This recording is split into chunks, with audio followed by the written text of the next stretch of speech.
Hi, it's Sue. I'm glad you joined me today for the Bible reading for June 11th, and we're reading Job 35 to 37, verse 1. Moreover, Elihu answered, Do you think this to be your right, or do you say, My righteousness is more than God's? That you ask, What advantage will it be to you?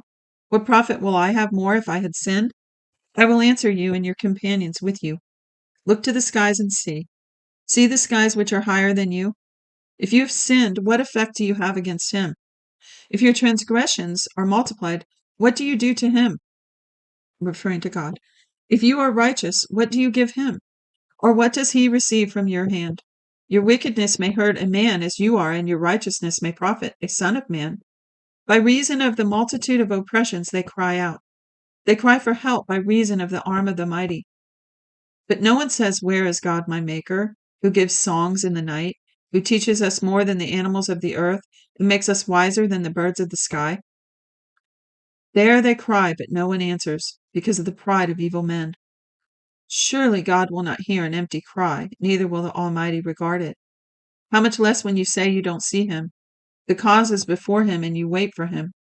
But now, because he is not visited in his anger, neither does he greatly regard arrogance. Therefore Job opens his mouth with empty talk, and he multiplies words without knowledge. Elihu also continued and said, Bear with me a little, and I will show you, for I still have something to say on God's behalf. I will get my knowledge from afar, and will ascribe righteousness to my Maker.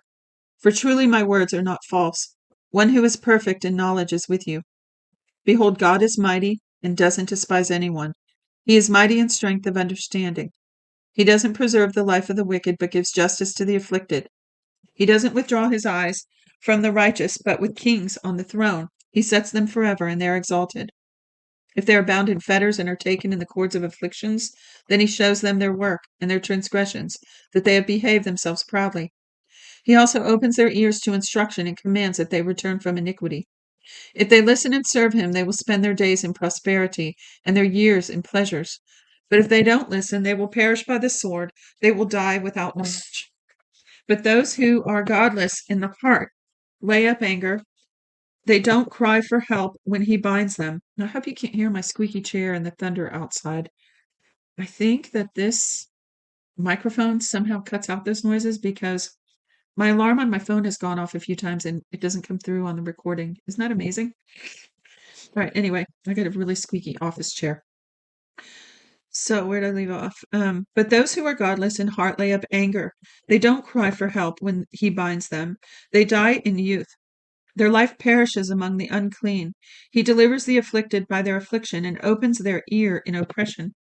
Yes, he would have allured you out of distress into a wide place where there is no restriction. That which is set on your table would be full of fatness. But you are full of the judgment of the wicked. Judgment and justice take hold of you. Don't let riches entice you to wrath, neither let the great size of a bribe turn you aside. Would your wealth sustain you in distress, or all the might of your strength? Don't desire the night when people are cut off in their place. Take heed, don't regard iniquity, for you have chosen this rather than affliction. Behold, God is exalted in his power. Who is a teacher like him? Who has prescribed his way for him? Or who can say you have committed unrighteousness? Remember that you magnify his work about which men have sung. All men have looked on it. Man sees it afar off. Behold, God is great, and we don't know him. The number of his years is unsearchable. For he draws up the drops of water which distills in rain from his vapor, which the skies pour down and which drop on man abundantly. Yes, can any understand the spreading of the clouds and the thunderings of his pavilion? Behold, he spreads his light around him. He covers the bottom of the sea. For by these he judges the people. He gives food in abundance. He covers his hands with the lightning and commands it to strike the mark. Its noise tells about him, and the livestock also concerning the storm that comes up. Yes, at this my heart trembles and is moved out of its place. Hear, oh, hear the noise of his voice, the sound that goes out of his mouth.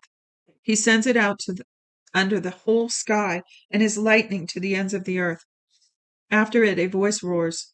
He thunders with the voice of his majesty.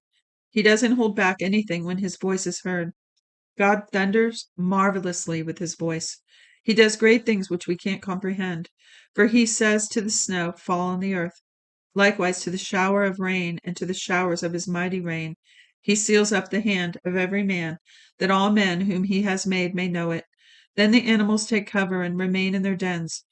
Out of its room comes the storm, and cold out of the north.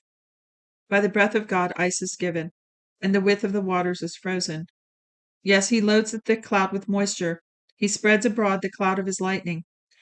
It is turned around by his guidance, that they may do whatever he commands them on the surface of the habitable world, whether it is for correction or for his land or for loving kindness that he causes it to come. Listen to this, Job. Stand still and consider the wondrous works of God. Do you know how God controls them and causes the lightning of his cloud to shine? Do you know how the workings of the clouds and the wondrous works of him who is perfect in knowledge? You whose clothing is warm, when the earth is still by reason of the south wind, can you with him spread out the sky, which is strong as a cast metal mirror? Teach us what we will tell him, for we can't make our case by reason of darkness.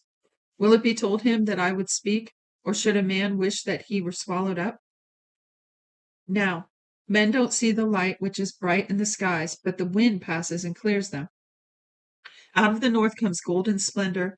With God is awesome majesty. We can't reach the Almighty. He is exalted in power. In justice and great righteousness he will not oppress. Therefore men revere him. He doesn't regard any who are wise at heart. Well, that's it for today's reading. Thank you for joining me. Till next time. Bless you.